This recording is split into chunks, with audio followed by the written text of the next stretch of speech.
जाना। मैं हूं प्रोफेसर बरकत अली, होने और ना होने की अजियत झेलता एक आम आदमी, जिस पर दूसरों को खास बनाने की धुन सवार है। रिहाइश शहर की एक हाउसिंग कॉलोनी में 2.5 मरले पर तामीर किया हुआ किराए का एक घर। जिंदगी के 49 बरस कहीं रूपोश हो चुके। दरसो तदरीस मेरा मनसब और मोहब्बत मेरा लहजा। मैं उर्दू बोलता हूँ, पढ़ता हूँ और अपनी जुबान में किसी गैर जुबान की मिलावट मुझे पसंद नहीं। यह है फातिमा, मेरी छोटी बहन, जो घर की खिड़की से हर रोज मेरी राह देखती है। घर से कॉलेज पहुंचता हूँ और फिर शहर की भीड़ से निकलकर सड़कें नापता ख्यालात की बेपनाह उलझने लिए शाम को घर लौटता हूँ। बिल्कुल ऐसे जैसे दिन भर के थके हारे परिंदे शाम को अपने बसेरों का रुख करते हैं।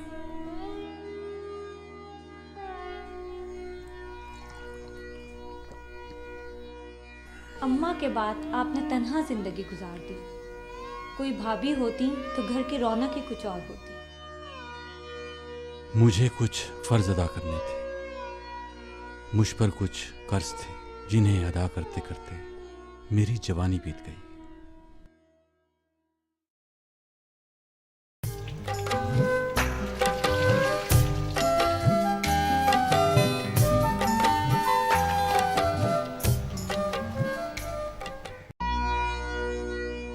रात के वक्त सोने से पहले कुछ देर मुताला मेरी आदत है, और छुट्टी के दिन दोस्तों के हमराह चाय के साथ शेर व सुखन की महफिलें भी एक मामूल।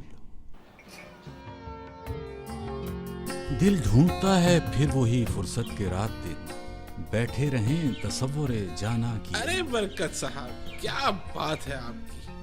आखिरी मुलाकात में आपने जिक्र किया था अपनी किताब का। भला सा नाम था गालिबन, उर्दू है जिसका नाम, क्या बना? तबात के आखिरी मराहिल में यकीनन उसमें मीर गालिब, इकबाल और फैज़ का जिक्र तो होगा। असातिज़ा के तस्करी के बगैर शेरो अदब की तारीख का जायजा मुमकिन भी कैसे है। ताजा कलाम।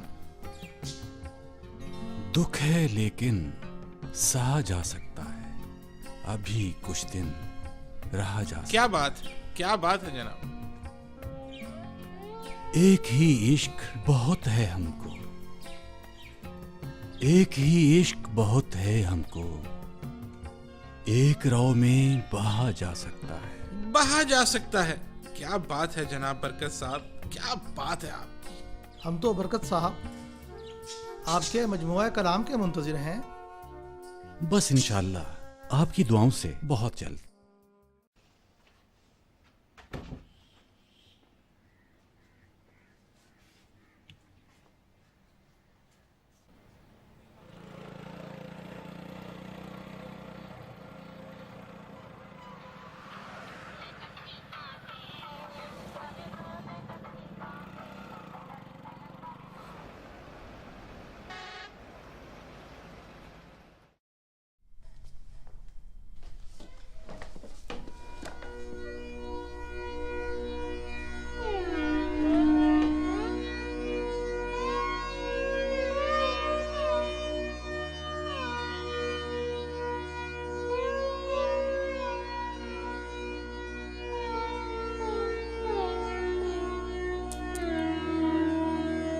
अपनी ही जुबान का मजाक उड़ाकर तरक्की के ख्वाब कैसे देखे जा सकते हैं।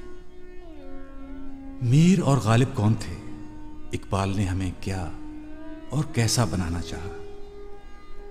फैज और राशिद की नज़में क्या हैं, मुमताज मुफ्ती, कुद्सिया बानो, कोई नहीं जानना चाहता। सबको हाथों में थामे हुए स्मार्टफोन अजीज हैं, जिनके साथ सारा दिन और सारी रात गुजार दी जाती है।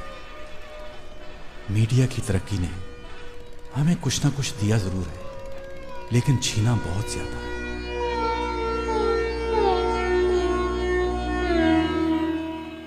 बाबर मेरा शागिर्द और मेरे इंतहाई अजीज दोस्त सिराजुद्दीन साहब का बेटा है। तालीम मुकम्मल करने के बाद पाकिस्तान में उसकी आमद ने मुझे बहन के मुस्तकबिल की फ़िक्र से कदरे आज़ाद कर दिया है। सिराजुद्दीन की ख्वाहिश का एहतराम कैसे न करता। मुझे यकीन है बाबर की खुशमिजाज तबीयत फातिमा की ज़िंदगी में रंग भर देगी। इस खुशी के साथ एक दुख भी है। शादी के बाद बाबर और फातिमा की लंदन रवानगी ने मेरे आसाब पर जैसे कोई भारी पत्थर रख दिया। भैया कैसे रहेंगे आप अकेले? मैं किसी खुशखबरी की मुंतज़िर रहूंगी। जो अल्लाह को मंजूर। अपना बहुत सा ख्याल रखिएगा। आप दोनों भी अपना ख्याल रखिएगा।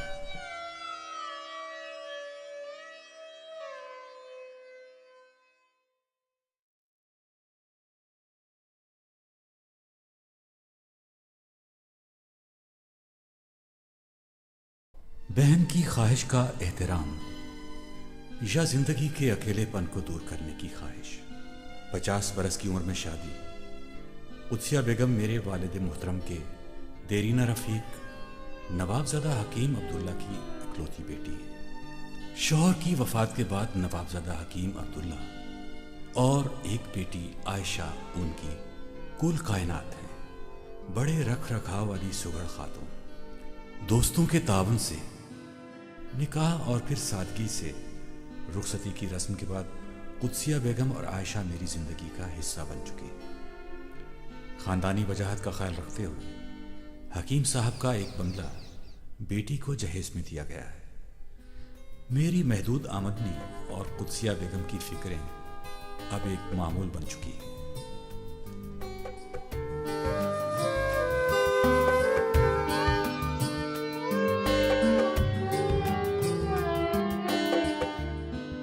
हजारों ख्वाहिशें ऐसी कि हर ख्वाहिश पे दम निकले।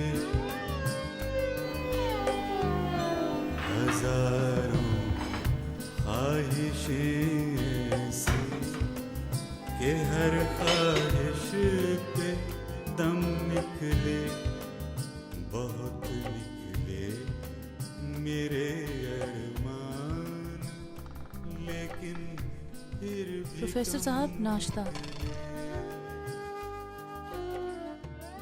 फिर सुबह सुबह दीवाने गालिब का मुताला। कुद्सिया बेगम दीवाने गालिब सुबह के वक्त जो मजा देता है तुम उससे बेखबर हो। खैर छोड़ो इन बातों को, अब मुझे नाश्ता कर लेने दो, वरना कल की तरह आज भी कॉलेज से देर हो जाएगी। प्रोफेसर साहब इतनी उम्र गुजर गई, आप एक गाड़ी तो क्या साइकिल तक ना खरीद सके। रोज रिक्शे टैक्सियों में जाते हैं, अब इसमें जाएंगे तो बताएं आपको देर नहीं होगी तो और क्या होगा।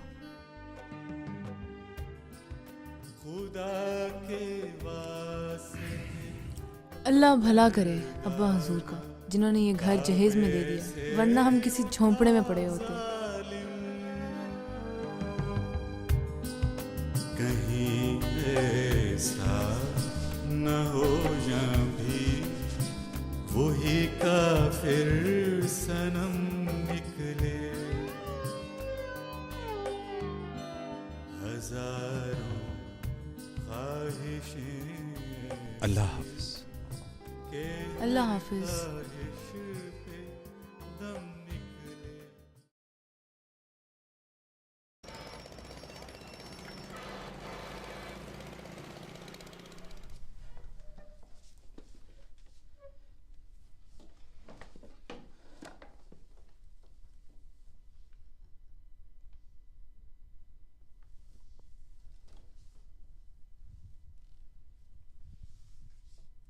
कौमों की जिंदगी में उनका मजहब, अखलाकी अक़दार और सकाफत हमेशा से अहम रहे हैं। किसी भी कौम की तरक्की का राज उनकी अपनी तहजीब, अपनी ज़ुबान, अपने अदब, अपनी तारीख से वाबस्तगी में मुज़मिर है।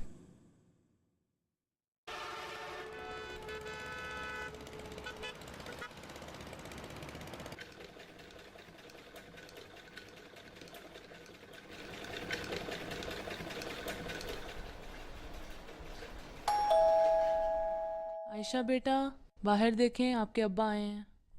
अस्सलाम वालेकुम। वालेकुम अस्सलाम। जीती रहो।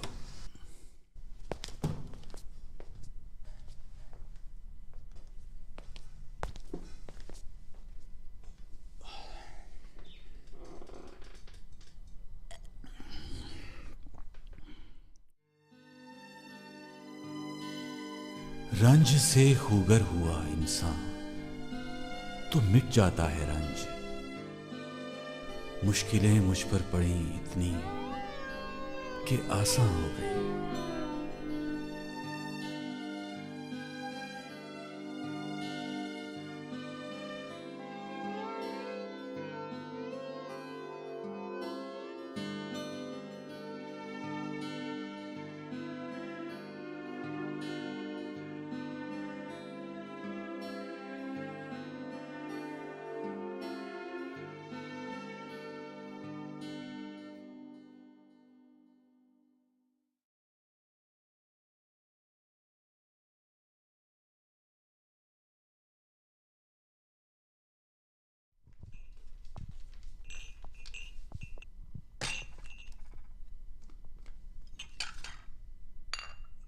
अगर आपके पास फुर्सत हो तो मुझे आपसे कुछ बात करनी है। कहिए, खैरियत तो है? आपकी तनख्वाह महीने के शुरू में खत्म हो जाती है।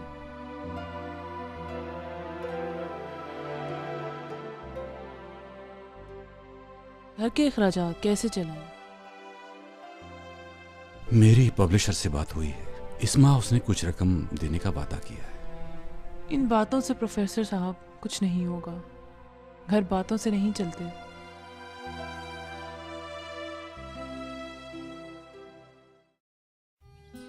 आदाब अर्ज़ हैं बरकत साहब। तस्लीमात शेख साहब, बेहतर होता कि आप अस्सलामु अलैकुम कहते और मैं वालेकुम अस्सलाम। आपको देखकर दिल मचल सा जाता है और जी करता है कि अपनी जुबान के साथ कुछ अटकेलियां की जाए।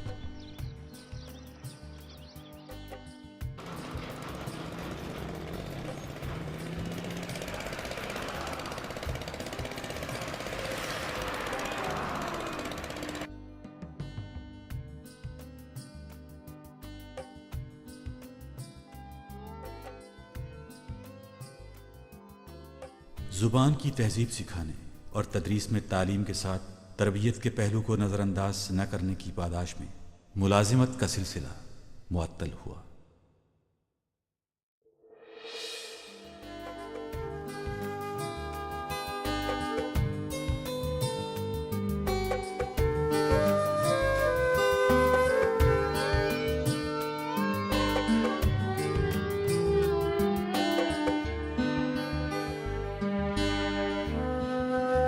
निकलना खुल्द से आदम का सुनते आए हैं, लेकिन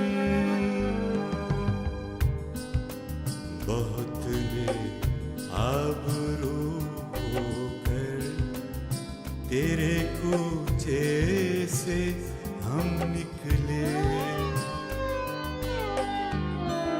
हजारों ख्वाहिशें ऐसी कि हर ख्वाहिश पे दम निकले, बहुत निकले मेरे। बहन को लंदन में मेरे हालात से आगाही मेरे खत के जरिए हुई।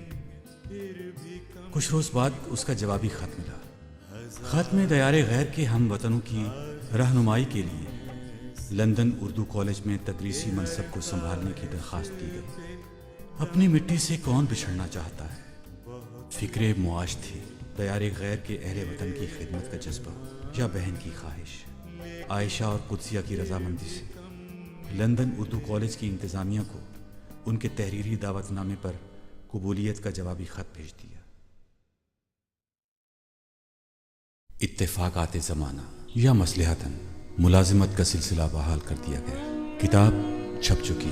मेरी किताब के छपने का सबसे ज़्यादा इंतज़ार आयशा को था, इसलिए पहली किताब का तोहफा उसे दिया। उर्दू है जिसका नाम हम ही जानते हैं दाग,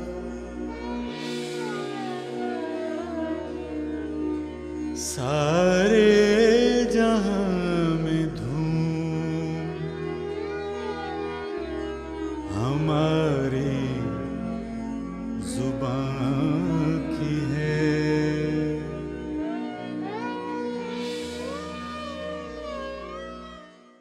कोई साहब आपसे मिलने के लिए आए।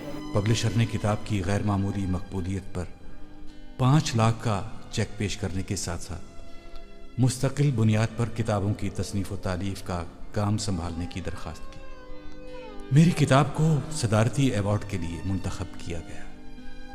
सदारती अवार्ड की तकरीब, मुलाजमत की बहाली, कुछ तलबा की उदासी और एक तरफ बहन से किया हुआ वादा। अपनी मिट्टी से जुदा होने और ना होने का फैसला मुश्किल था।